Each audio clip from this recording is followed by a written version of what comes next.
galera, sejam bem-vindos. Está começando pela Capela FM, também pela TV Capela e, é claro, em parceria com a VV8 TV, mais um Papo Reto. Eu sou Adriano de Souza. Papo Reto, e você que ainda não segue, siga nosso canal, aperte aí, ó, clique aí no sininho para receber aí todas as nossas transmissões. Papo Reto começando, e o Papo Reto de hoje é com ele, Vinícius Moreno. Obrigado, Vinícius, por aceitar aí o nosso convite. Obrigado, Adriano. É bom, uma oportunidade de falar, sempre legal aqui na Rádio Capela, TV Capela agora, que a gente sempre esteve aqui nos mais diversos assuntos, brincadeiras e até cantar Amado Batista a gente já cantou aqui. Até live do Amado Batista nós já fizemos aqui. E já falamos de gestão pública, já brincamos, já choramos, já fizemos de tudo aqui. É legal estar aqui de novo, falando um pouquinho com você aqui. Vinícius Moreno, já a gente vai apresentar aí o Vinícius. Antes eu quero fazer o convite, gente, para a nossa agenda, né? Os nossos papos aí que a gente tem. O Vinícius aí fazendo, abrindo o fevereiro, que ainda... Agora teremos o Davi Galo músico aí de Vinhedo. Nós vamos falar sobre carnaval, vamos falar sobre música e muito mais. No dia 8, Renato Romaneto vai falar de carnaval. Vamos falar também de Festa da Uva, né? O Renato estará na Festa da Uva. O presidente da Festa da Uva é o Marcelo Vieira, que estará no programa do Batata. E o Renato Romaneto estará aqui também para falar dos shows, das atrações culturais da Festa da Uva. No dia 15, o Rogério Colombiano. Colômbia estará aqui, com certeza, muita resenha aí do futebol amador com o Rogério Colombiano. No dia 20, o Lucas, que é da Santa Grife, grande Lucas Martins. Vamos falar sobre o ser empreendedor e também, é claro, sobre as novidades aí do ano para a galera aí do skate, né? A galera do skate com o Lucas Martins. Dia 22 tem Adilson Lima, o Adilson do Móveis e Eletro. Estará aqui para falar a sua história, vai ser muito bacana. No dia 27, Juliana de Jesus, psicóloga, vai falar sobre saúde mental, vai ser muito bacana. E no dia 29, o Weber Pérez, músico aqui da cidade, também falando muito sobre cultura, sobre música. Então você é convidado, sempre com um papo bacana, com um papo diferente aí. Vinícius, fala para as pessoas, para quem não conhece você hoje está trabalhando onde? Está em São Paulo? Estou trabalhando em São Paulo. Esse ano faz 5 anos que eu estou na Secretaria Municipal de Subprefeituras. Atualmente sou coordenador de administração e infraestrutura lá na Secretaria. A gente cuida de bastante contratos internos da Secretaria.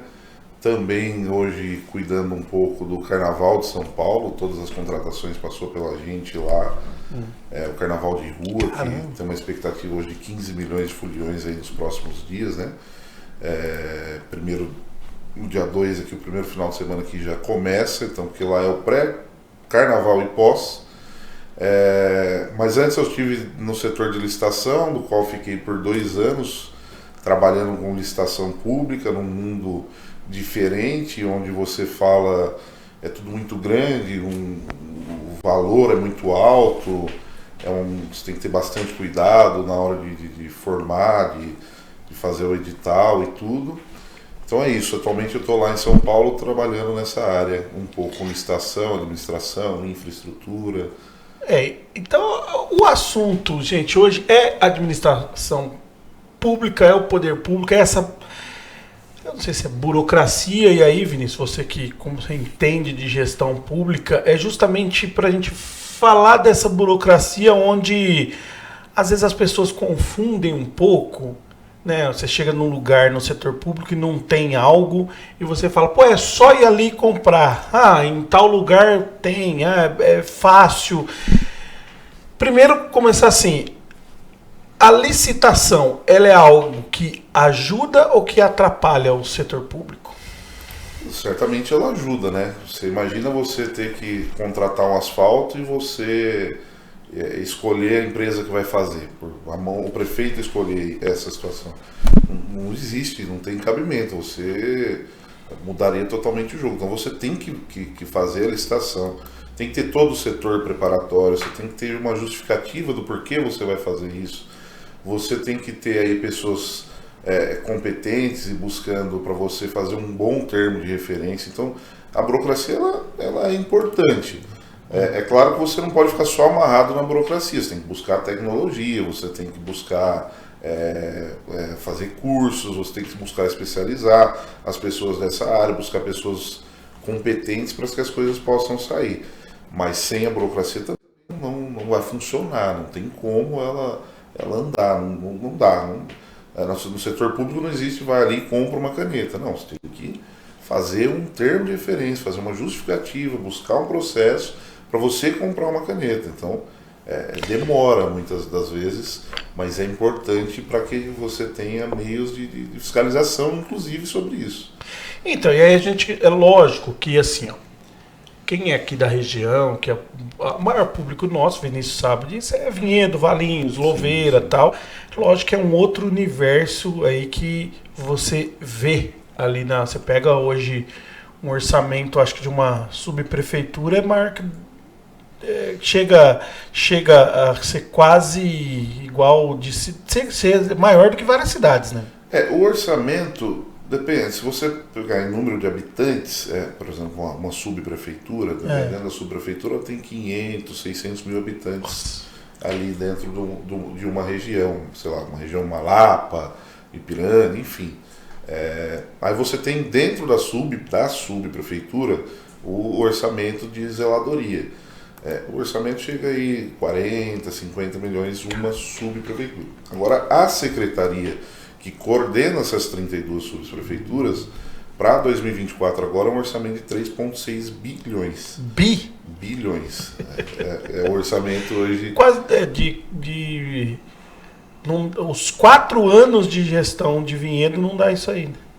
É um negócio absurdo, é uma diferença muito grande. Então assim, olhando, fazendo esse paralelo, né, de universos, tal.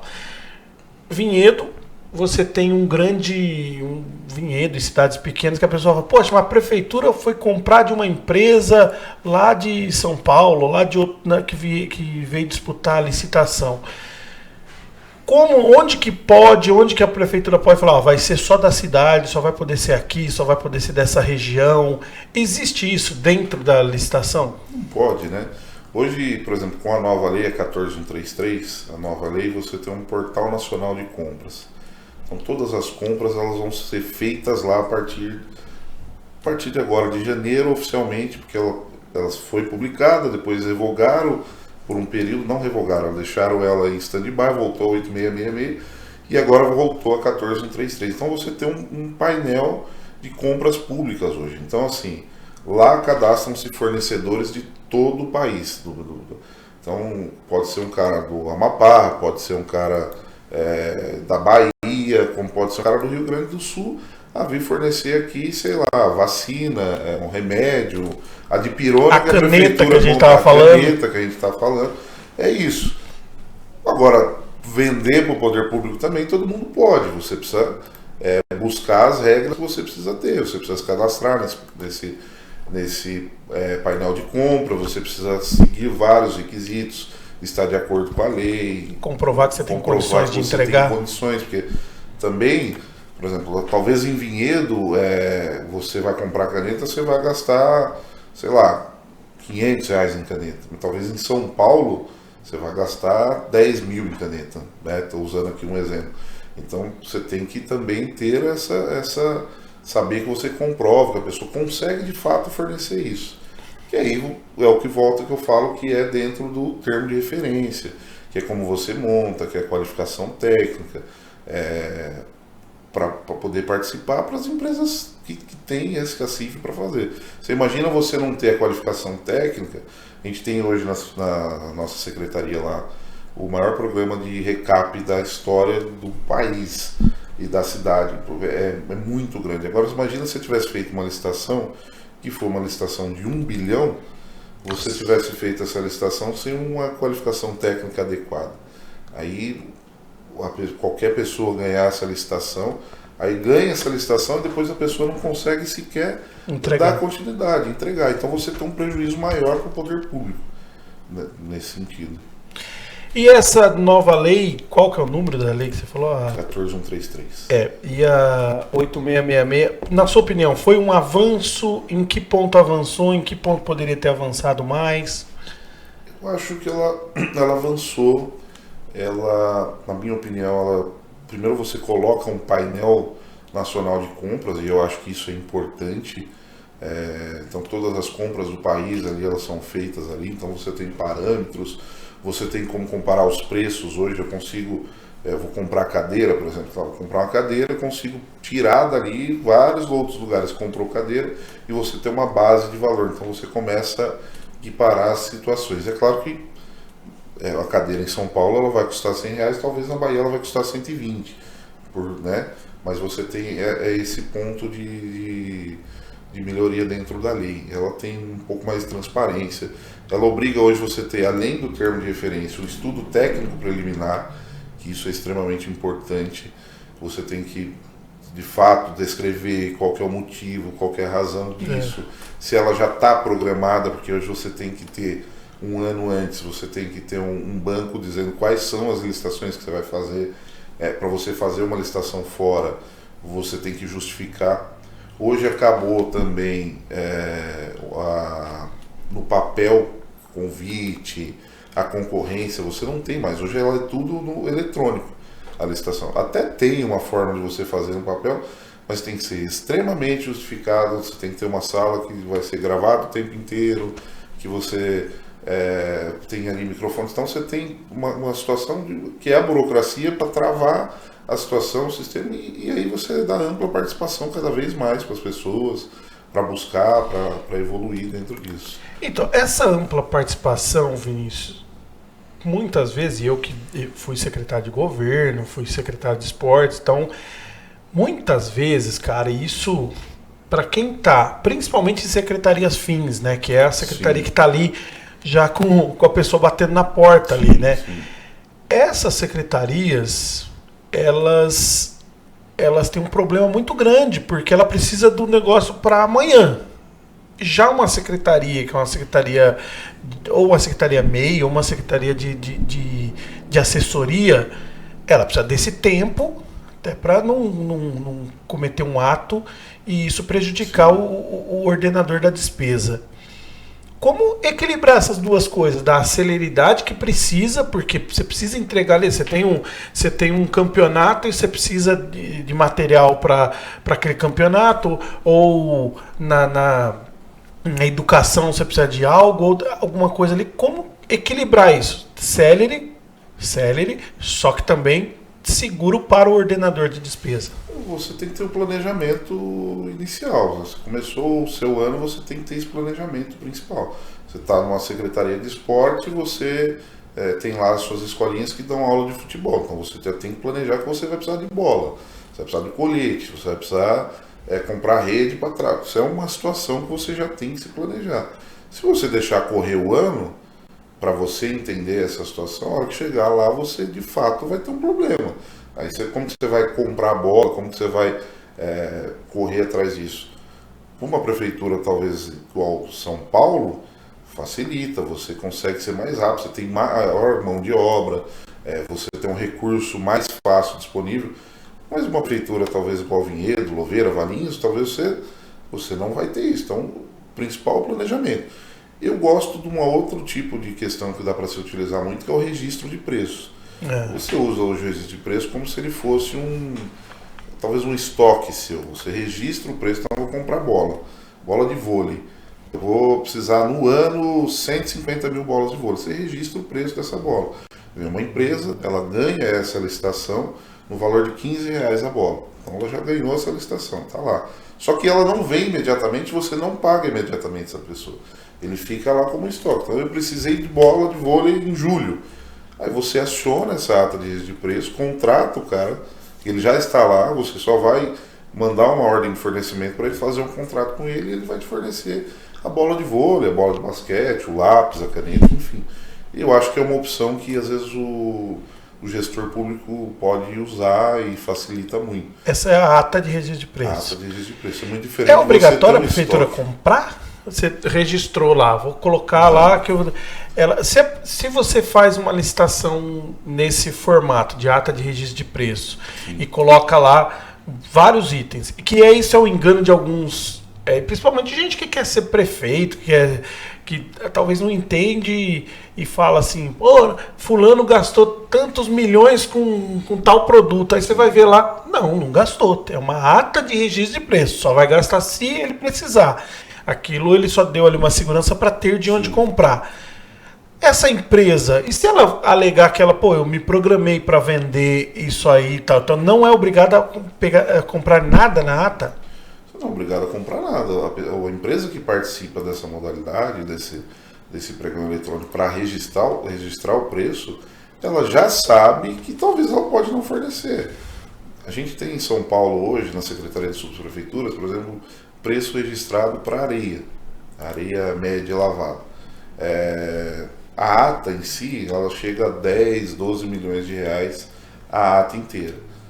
E ela dura por um ano. Às vezes você comprou 5 milhões, 3 milhões, às vezes você comprou 12. Então a pessoa já sabe. O que o fornecedor é obrigado? Ele é obrigado a manter aquele preço que foi registrado. Então, a não ser que, sei lá... Aconteça algo no mercado. Como a questão da Covid, entendeu? Aí os preços todos mudaram, tá? Então você tem como comprovar, melhorar esse preço, né? Você tem como buscar uma forma de reequilíbrio dessa ata de registro de preço. Do contrário, se não tiver isso, registrou o preço a R$30 o saco de cimento em novembro de 2020. Novembro de 2021 é R$30 o saco de cimento que ele vai fornecer para a prefeitura. A empresa, para poder mexer nesse preço, precisa comprovar algo muito... A matéria-prima modificou. Exato. O que eu estou dizendo, por exemplo, na Covid-19, o preço do aço ele subiu absurdamente. Uma barra de aço custava, sei lá, R$30, ela foi custar 60, 70. Então você comprova essa situação. E você, poder público, tem lá comprovar, ele pode dar um reequilíbrio ou chegar a entender que não dá mais e até chegar numa rescisão dessa ata, buscar um novo preço, uma nova licitação. Tem que ter razoabilidade da situação. E falar um pouco sobre aquela medida impositiva que vem do Legislativo. Como que em São Paulo tem, não tem? E qual a sua opinião sobre isso? Em São Paulo tem, agora acho que até bastantes municípios, até os menores hoje tem essa imposição. Eu acho que é importante, mas assim, o problema ela não pode ser um tamanho muito grande, né?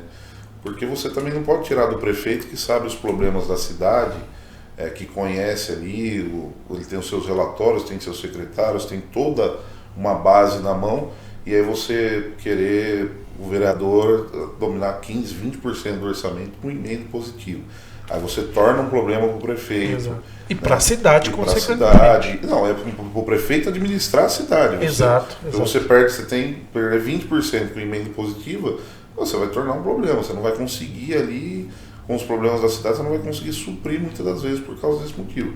Então, acho que talvez seja importante também, porque o vereador também tem um papel fundamental. Às vezes ele conhece ali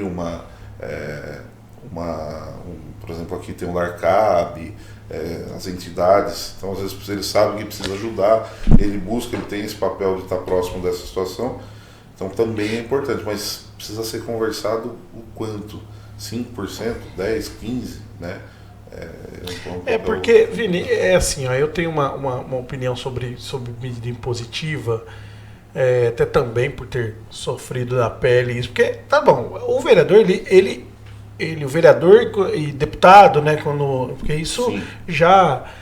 O que alguns chamavam de orçamento secreto, hoje muda de nome, então depende de cada um o jeito que vai chamar. Tem gente que a cada 4 anos chama de um jeito, né? Sim. A mesma pessoa chama de jeitos diferentes. Mas independente do nome que vai chamar, o executivo, ele tem que executar, ele está ali para execução, para fazer a execução. O legislativo ele vai indicar. E aí a indicação de onde colocar do executivo, aí vai depender desse executivo olhar para essa indicação e falar, pô, isso é bacana, isso aqui não. Isso aqui Agora, quando você impõe, né? E ainda tem gente que defende que tem que ser mais ainda, né? Metade do orçamento ser impositivo. É meio que loucura, e não é nem desrespeito ao legislativo, não é. É entender que um dia um legislativo pode chegar a ser executivo. Exatamente, E aí? exatamente. E nessa hora, né?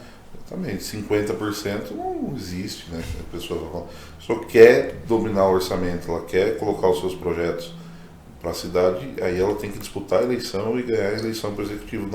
Não existe outra forma, não tem como.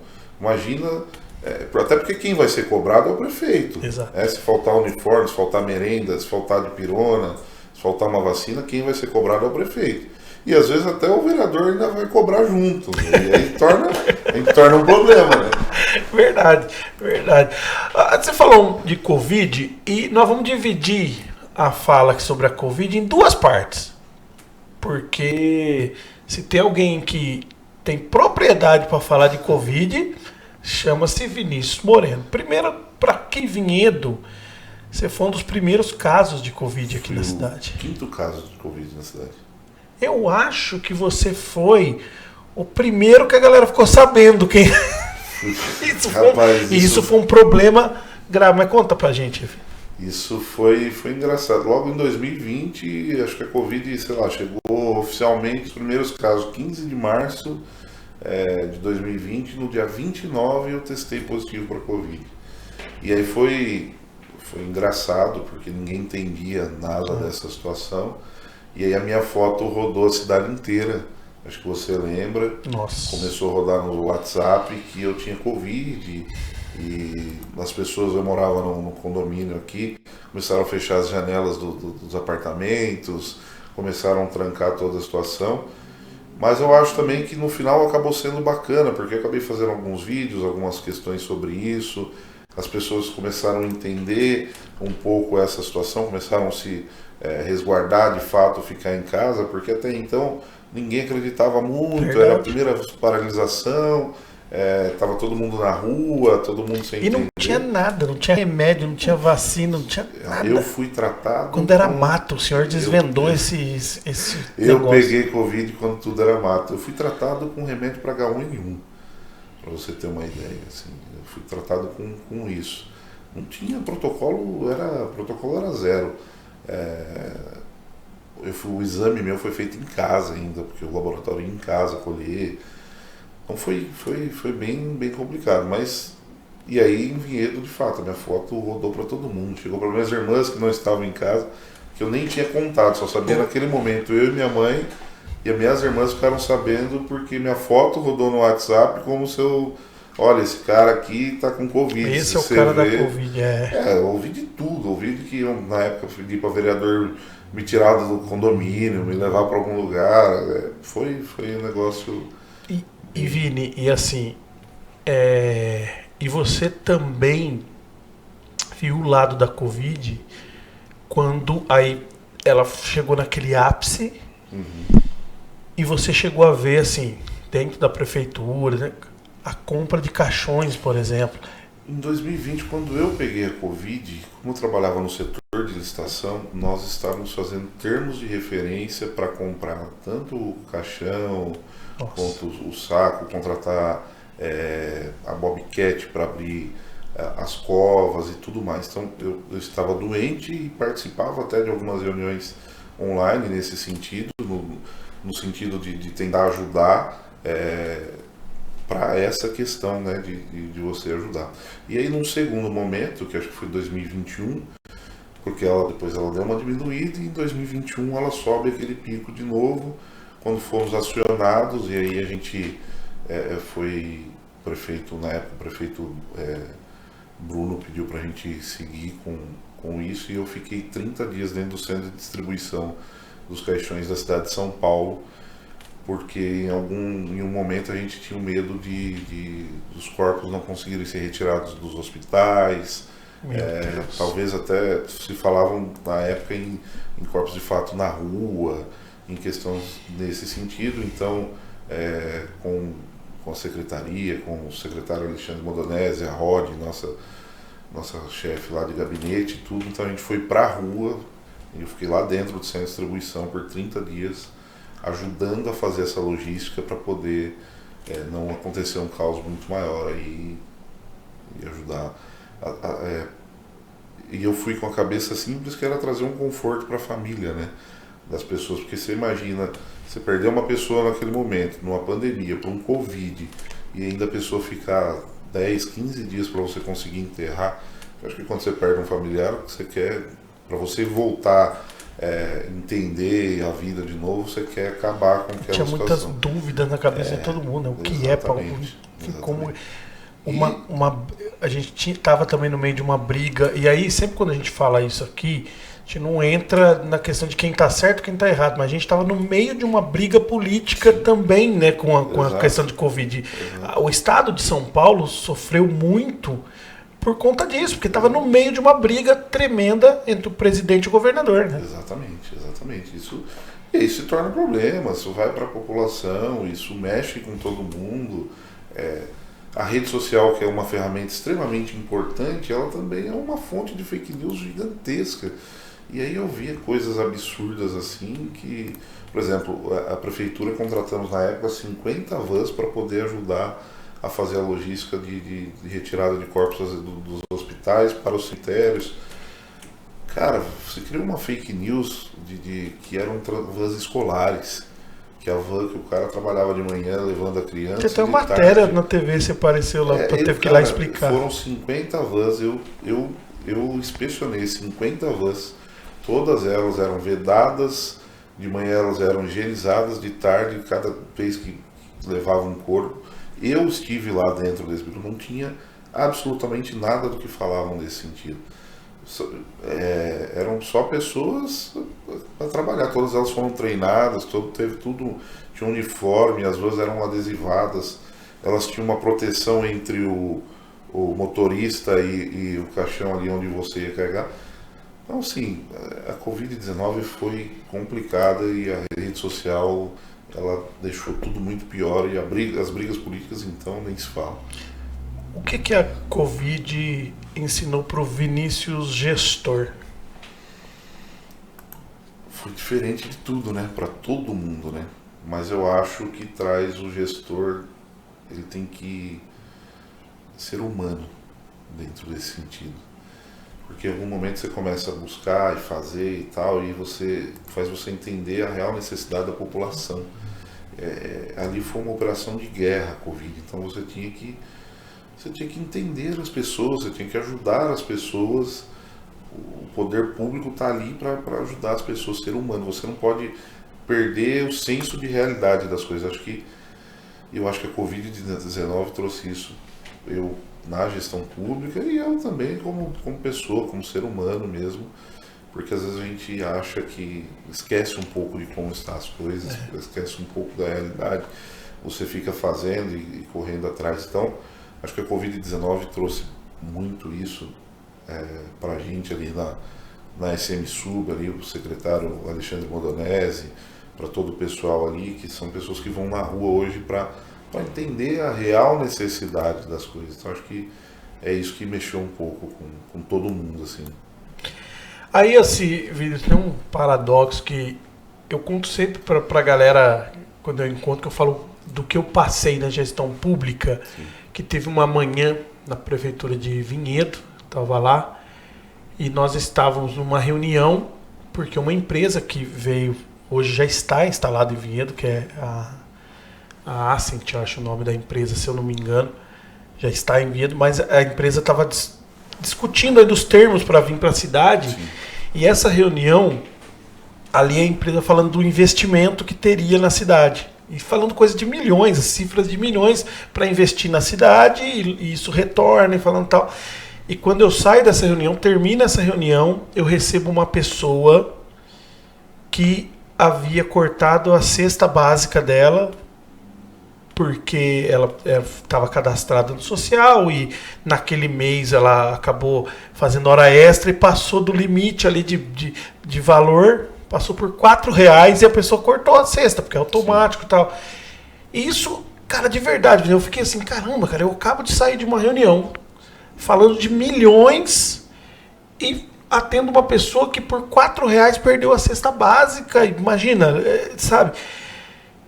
E por que eu tô te falando isso? Eu fiz esse contexto? Porque você viveu isso lá, eu lembro dessa reportagem lá, você mostrando as vans na TV e tal. Você viu isso lá com os eventos, com uma cidade parada, com gente, empresa fechando, gente desesperada e a briga de vai pra rua, não vai pra rua, fica em casa, não vai pra casa. Essa briga toda. E hoje você tá à frente aí, né, junto com a equipe, trabalhando para o Carnaval de Rua de São Paulo. Como que é isso, cara? Como que é essa... Você pensar assim, falar assim, cara, a gente estava falando disso, cara, de você lá verificando o van, tá, e agora o carnaval, essa festa, gente na rua, como que... É por isso que o setor público, o poder público, ele é para todos, né, Adriano? Ele tem que ajudar, tem que pensar na pessoa que está no hospital, que ela está doente, que não pode faltar médico, não pode faltar enfermeiro, não pode faltar o medicamento. Mas não é por causa da saúde, porque tem um hospital, que você vai deixar, por exemplo, de investir numa festa como o Carnaval, que traz retorno para a cidade, que é cultural. Você tem que analisar o todo a situação. É claro que, por exemplo, no momento da Covid, o Carnaval ele foi paralisado, esse recurso foi utilizado para outras questões, para lavar as praças, para lavar as ruas, para comprar medicamento, para outras questões, porque era uma situação de guerra. Mas o gestor público ele tem que estar preparado para uma cesta básica, para comprar uma cesta básica, para comprar de pirona, e também tem que estar preparado para fazer a festa. O Carnaval de São Paulo hoje, se você faz o Carnaval de São Paulo para 15 milhões de foliões, que ele é o maior do Brasil hoje, ele é o maior, você traz retorno para a cidade. O Carnaval de São Paulo é o maior do Brasil? É o maior do Brasil hoje. Eu não sabia, achava que era tipo Salvador ou até Rio antes. O Carnaval de Rua é o maior do Brasil. Caramba, Vini, eu não sabia. Mas você traz investimento, você traz público, então as pessoas vão gastar nos bares, elas vão gastar nas lanchonetes, elas vão gastar com hotel. Você traz um investimento, você traz dinheiro para a cidade. Isso retorna na forma de imposto para poder se investir mais. Então, assim, não dá para falar... Então não é correto falar que, o que a prefeitura ganha fazendo carnaval, tem que acabar isso aí. Não é correto. Não, de forma nenhuma não é correto. Tem que buscar métodos como é feito hoje. Hoje a gente tem 26,6 milhões investidos numa patrocinadora no Carnaval de Rua, que hoje foi a Ambev, ela que vai patrocinar, né? Então, você pega esse dinheiro para contratar a infraestrutura, colocar os foliões, os blocos, cada um, não é a prefeitura que coloca, cada bloco paga, tem sua forma lá de investimento dentro do bloco, e a prefeitura consegue organizar isso. Então, não é só de fato gasto, não, isso é investimento também, a cultura é investimento. É um ponto importante que a gente precisa parar de usar como, mas o prefeito vai gastar, vai... Festa. Em festa, não. Imagina em Vinhedo você deixar de fazer a festa da uva. É uma Até festa extremamente importante, cara. Aonde eu vou, que eu falo que eu morei em Vinhedo, que eu sou de Vinhedo, a primeira coisa que as pessoas falam é da festa da uva. Imagina você cortar isso. O cara vem aqui na festa da uva, ele gosta da cidade, depois ele vem consumir no restaurante, ele compra nas nossas lojas, e assim que isso é gerar economia. É o investimento mais barato que tem, que é no turismo, por exemplo. É o investimento mais barato, você faz o investimento uma vez só, e isso fica o tempo inteiro rodando. É investimento barato porque a pessoa vem, só deixa o dinheiro ali, deixa o dinheiro e aquele absurdo que eu sempre falo que assim, isso eu vou bater nessa tecla sempre, cultura, esporte, lazer, a gente tem que parar de achar que não tem que investir nessas áreas, que achar que só tem que fazer saúde, segurança e educação, saúde, segurança e educação, não, porque a cultura, o lazer, o esporte também é saúde, segurança e educação. A cultura, ela é educação. Exatamente. O esporte é saúde. Não tem, é isso, é básico, é básico. Se a gente não mudar a mentalidade daqui para os próximos anos em relação a isso, nós vamos ter sempre grandes problemas nos municípios. E aí, Vini, eu estive em São Paulo, quando lá na secretaria eu fui em São Paulo para conhecer o o modelo de privatização eu lembro, foi em 3 locais, mas teve um que me chamou bastante atenção, que foi o Ibirapuera. Foi ali no Ibirapuera e depois conheci alguns locais ali porque a gente tinha algumas ideias para trazer aqui, porque tinha lugar que o poder público, aqui em Vinhedo mesmo, o Parque Municipal, por exemplo. O Parque Municipal ele é um local que a prefeitura ela tem um investimento muito grande e um retorno pequeno dentro do Parque Municipal. O que a prefeitura, o Parque Municipal custa hoje em Vinhedo para a prefeitura, ele não deveria ser revertido para os esportistas e não consegue, não dá porque é um local que tem que ter os eventos, é um local que tem que ter as festas, tem que ter, só que tem conta, ele precisa ser. E eu fui lá conhecer o Ibirapuera, eu fiquei abismado, só de limpeza o que gasta lá, é uma licitação do tamanho da Secretaria de Esporte aqui de Vinhedo, tal. Qual a sua visão sobre essa questão de privatização? O que você acha que dá para discutir privatização e o que não? Se eu sou prefeito de Vinhedo hoje, 1º de fevereiro, a primeira coisa que eu faço é a concessão do Parque Municipal de Inverno. Não tem por que um parque daquele tamanho, por exemplo, você ficar gastando um investimento ali, você não usa o ano inteiro, porque você não tem calendário, a prefeitura não usa o ano inteiro. A prefeitura não tem calendário o ano inteiro para aquilo. Você faz a festa da uva, mais 2, 3 festas ali, e depois ele fica parado. Ele tem a piscina, tem outro ginásio. Se eu sou prefeito, a primeira coisa que eu faço, você tem condições de fazer a concessão, manter a festa da uva, manter os eventos da prefeitura, trazer uma empresa que vai trazer, de novo, aí a gente volta de novo a falar do turismo, vai trazer público, vai trazer pessoas que vão gastar na cidade e que vão embora, né, só vão ter esse investimento, e você para de ter o gasto e você começa a ter o lucro, inclusive. Porque se você montar um bom processo, o parque aqui, você monta um bom processo, o cara vai investir por um período e depois desse período você começa a ter um retorno para a prefeitura. A prefeitura que gasta hoje em torno de 1 milhão por mês, é isso, ela pode ter 300 de retorno. Então você vê que você para de gastar 1 milhão e ter 300 de retorno, ou seja, é 1.300.000 no cofre da prefeitura. Então isso eu acho que todos os não chega não é 1 milhão mês, né? Não é 1 milhão mês. Ah, tá. Não chega a ser 1 milhão mês.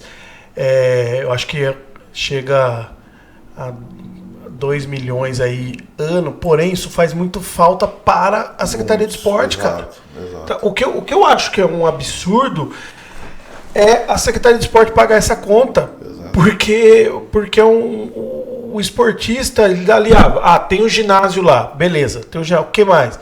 O ginásio também. Não, e o ginásio também tem poucos jogos lá, porque se você tivesse, é o ginásio que tem um time da cidade do futsal, ou o futsal da cidade é disputado no São Mateus. Então, assim, você tem esse problema que o esportista está pagando uma conta que não está utilizando, né?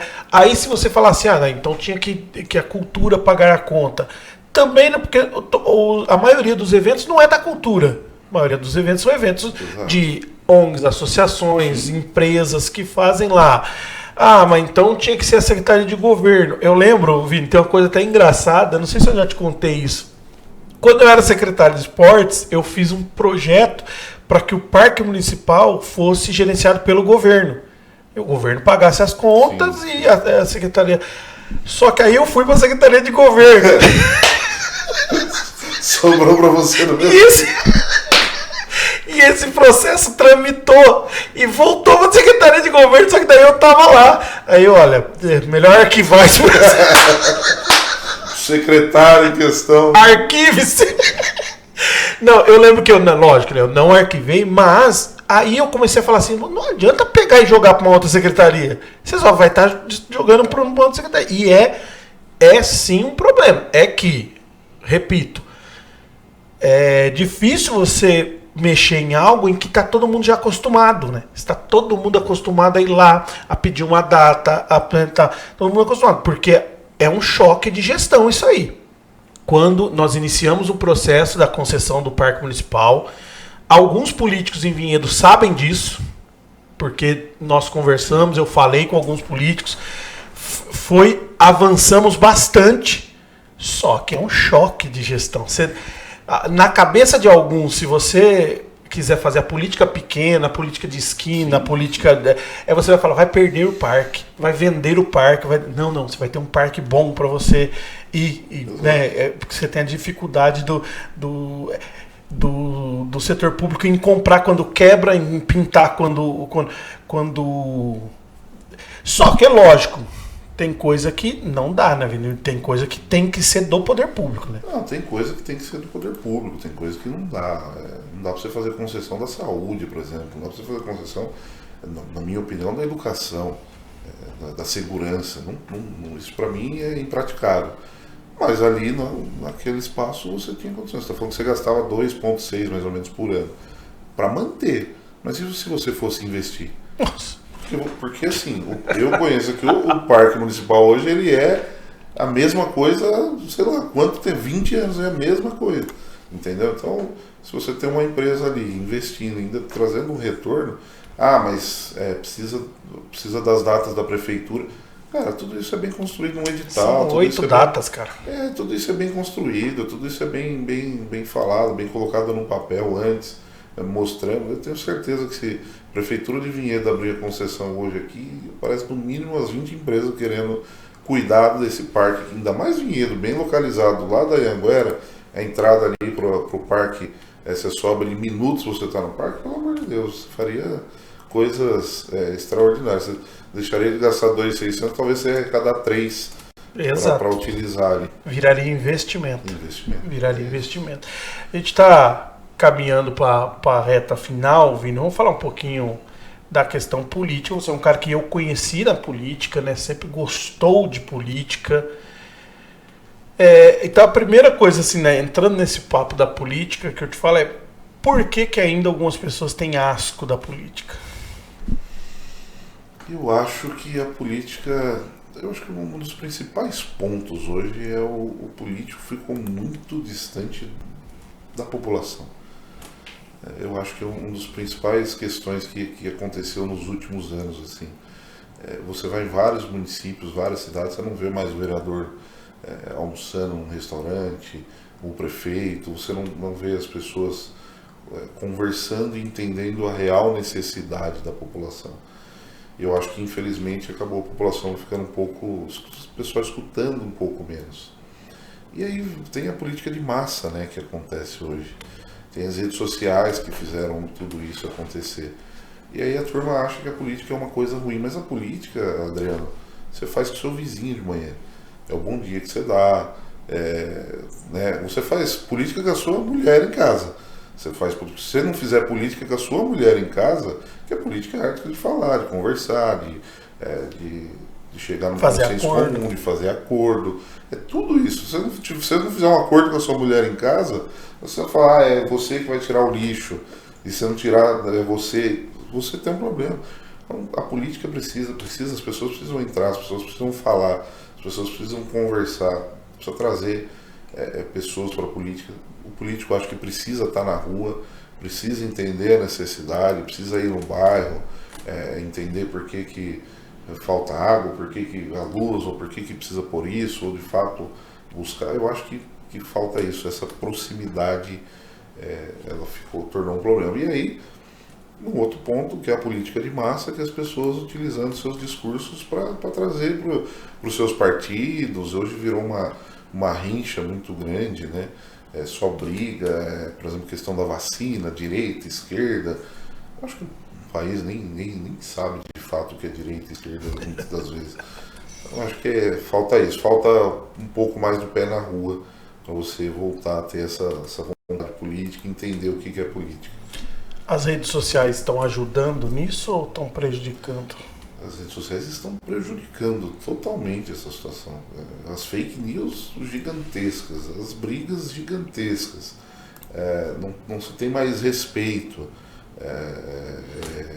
Gado, sabe, começa um monte de coisa, um monte de fala. As pessoas não respeitam, mas eu gosto muito de dois personagens da política no sentido de debate, que eu acho que é o Maluf e o Mário Covas, que eles debatiam muitas das coisas, mas eles tinham respeito, tanto um pelo outro, e muitas vezes um era governador, outro prefeito, e eles tinham respeito pela cidade na hora de discutir ali o que era importante para a cidade, para o governo. Tinha isso. Hoje não, hoje ficou num campo de ideias só, ideologia, é isso que eu acredito e pronto, e sua opinião não vale, você tem que engolir minha opinião, é isso aqui. Cara, existe coisa boa para todo mundo. A sua ideia, ela pode ser boa e juntar com a minha e ser uma coisa bem melhor. É lógico, é muito bonito falar, você tem oposição, você tem situação. Você tem ideologias que a pessoa realmente não vai mudar. Exatamente, mas não pode ser só na ferro e fogo, só a pancada, não dá para ser assim. Acho que precisa mudar, mas infelizmente acho que ainda vai demandar um bom tempo para mudar tudo isso. E se o jovem hoje não está cada vez mais distante da política, acho que vai se tornar ainda um maior problema dentro disso. Você não tem líderes mais hoje. Onde você tem líderes? Você não tem... se você pegar a política nacional hoje, são os mesmos da década de 90 que estão aí. São os mesmos operadores, os mesmos políticos, as mesmas pessoas que estão aí desde a década de 90. Então, se não tiver pessoas novas, a gente vai ter um problema muito sério, eu acho. E você, por muito tempo, foi filiado ao PSDB. Na última semana, fez um anúncio aí, né, da sua saída do PSDB. Queria que você falasse um pouco sobre isso. Fiquei filiado no PSDB por 10 anos. Participei de várias campanhas. Vanderlei Macris, Cauê Macris, do Geraldo Alckmin, do Serra. Pessoas sérias do PSDB, pessoas que eu acredito. Carlão Sampaio, deputado aqui da região. Enfim, vários agentes políticos que eu tive perto, que eu tive dentro da campanha. Mas o PSDB, assim como na verdade muitos partidos, mas o PSDB ele perdeu muito da sua essência, daquilo que eu acreditava, que era um PSDB do Fernando Henrique Cardoso, um PSDB do Geraldo Alckmin, dessas pessoas que buscavam a social-democracia, e o investimento, mas não esquecer a social.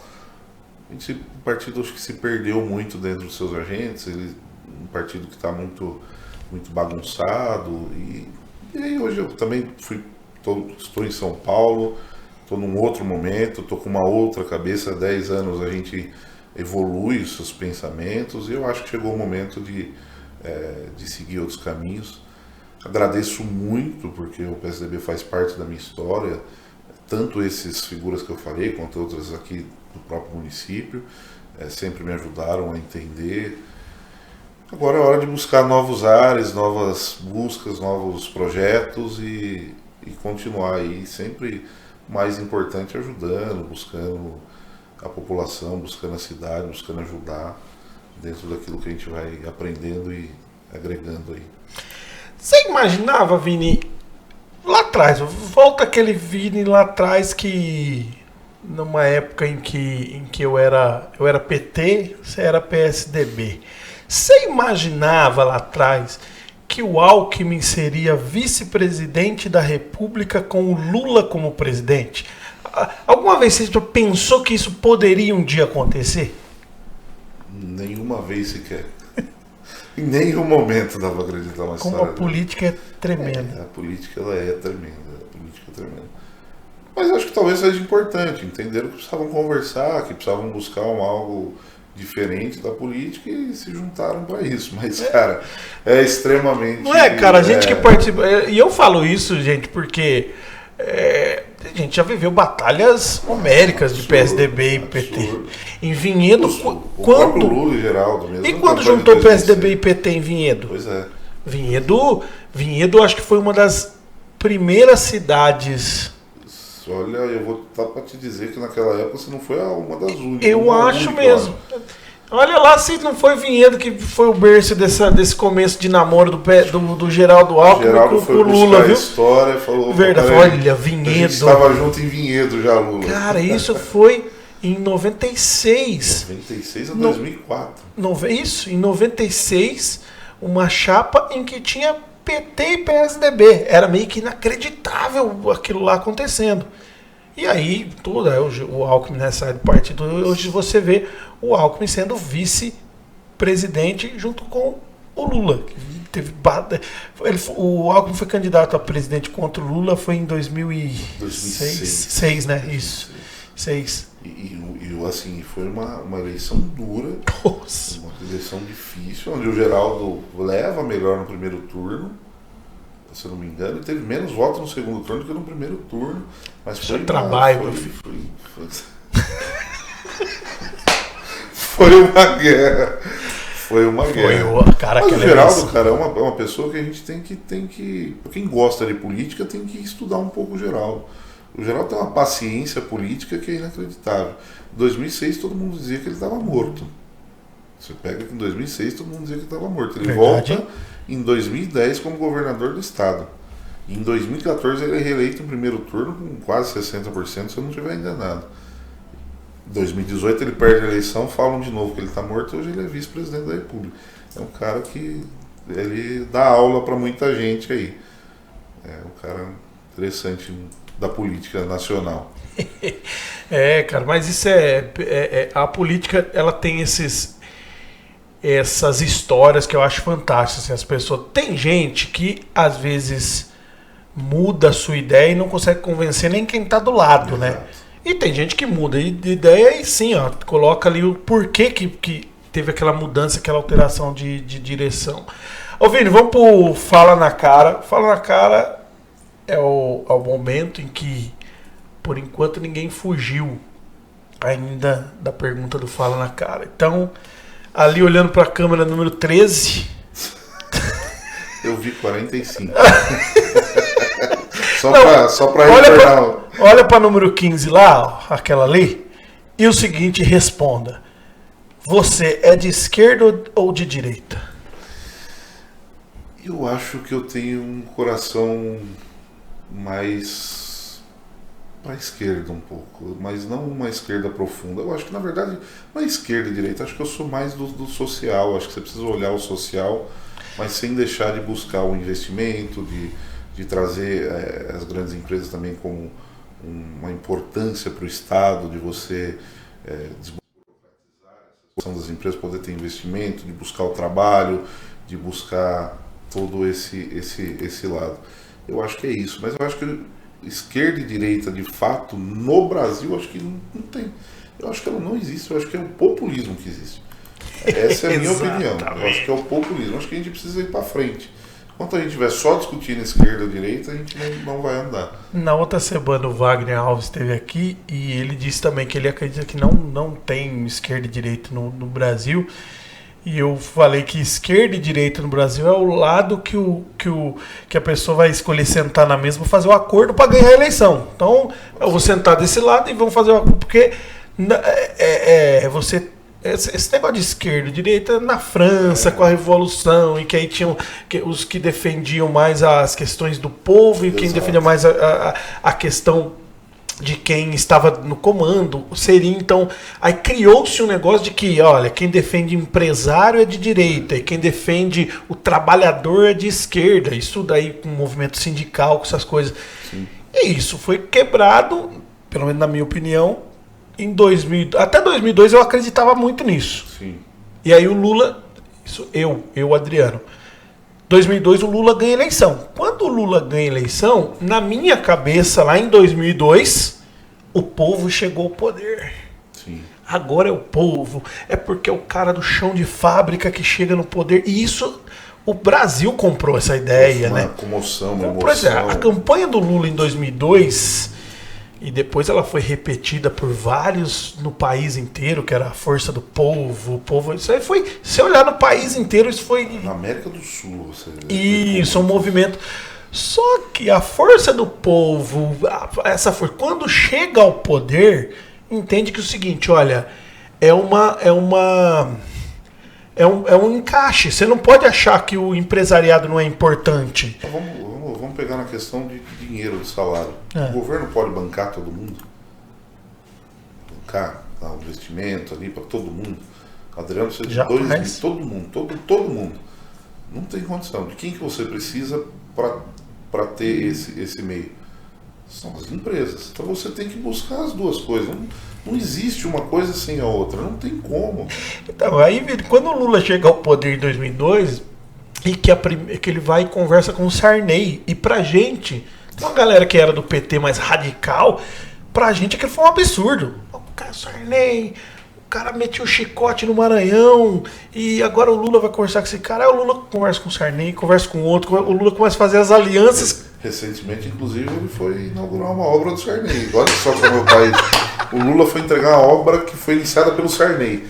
Recentemente, nesse governo que iniciou em 2022. Então, só que aí, Vini, você começa a cair nela. Ou você fica, como algumas pessoas ficaram, e param no tempo e fica nessa briga ideológica, ou você decide que, para que tenha o poder público ativo, para que você consiga fazer algo, você não pode ter essas travas, porque senão você vai fazer para um pedacinho de gente só, né?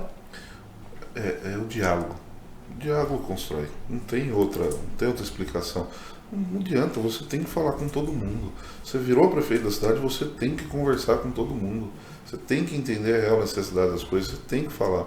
O Lula teve que ir lá falar com o Sarney, o cara foi presidente, ele foi uma figura importante da história do Brasil. Entendeu? Ele foi falar, assim como quando o Bolsonaro assumiu, ele falou com o Michel Temer, que em alguns momentos ajudou em algumas questões do governo. O Fernando Henrique escutou tantas pessoas lá atrás. Você tem que falar, você tem que buscar entender, você tem que conversar. O presidente da República tem que conversar com o Congresso tem que entender o presidente, você tem que, o prefeito falar com o vereador e vice-versa. É isso, se você não fizer isso aqui em Vinhedo, eu não me lembro, todos os prefeitos que assumiram aqui, todos eles, desde que eu conheço aqui, todos eles foram falar com o Jonas, foram falar com o Zé Gasparini, com o Milton, com o Jaime, todos eles em algum momento eles se conversam porque são pessoas que fazem parte da história da cidade. Ele entende a situação, o Jonas vai entender porquê, o Dario talvez vai falar com o Jonas para entender o porquê de tal situação. O Jonas estava lá naquele momento, o Jonas entende daquele espaço. Então isso é diálogo, isso é importante, isso é ser republicano. E cada um tem a sua contribuição. Vini, queria agradecer, deixar agora, fica à vontade para as suas considerações finais, mas obrigado mesmo por esse tempo e eu sempre fico, você sabe o quanto eu fico maravilhado quando a gente fala de gestão pública e quando a gente fala as diferenças, né? Enquanto alguns estão discutindo o preço da paçoca, tem outros falando sobre coisas do mundo, de lançar um foguete. Então, assim, queria parabenizar, desejar muito sucesso mesmo para você, que esse ano seja um ano de muito sucesso para você e boa sorte na sua caminhada. Adriano, obrigado. Como eu disse no começo, é sempre muito gostoso estar aqui, muito bom. Eu agradeço muito, acho que a gente tem várias conversas que é importante também, que ajuda no crescimento, buscar ideias. Eu acho que a discussão ela é grande, mas ao mesmo tempo ela não pode perder o chão, não pode perder a realidade das coisas. E eu acho que a gestão pública ela tem que se investir, tem que ter tecnologia, tem que buscar sempre o melhor, mas não pode esquecer das pessoas. Isso é extremamente importante. Agradeço muito aqui, eu posso dizer que é um pouquinho da minha casa, eu já fiz de tudo aqui, desde live do Amado Batista, vou marcar outra. E obrigado mais uma vez por abrir o espaço aí, tamo junto, quando quiser chamar a gente vem falar um pouco aí. Gente, falei aqui com Vinícius Moreno. Fique atento à nossa agenda aí de bate-papos. Mais um Papo Reto. Valeu, galera. Até a próxima. Tchau, tchau.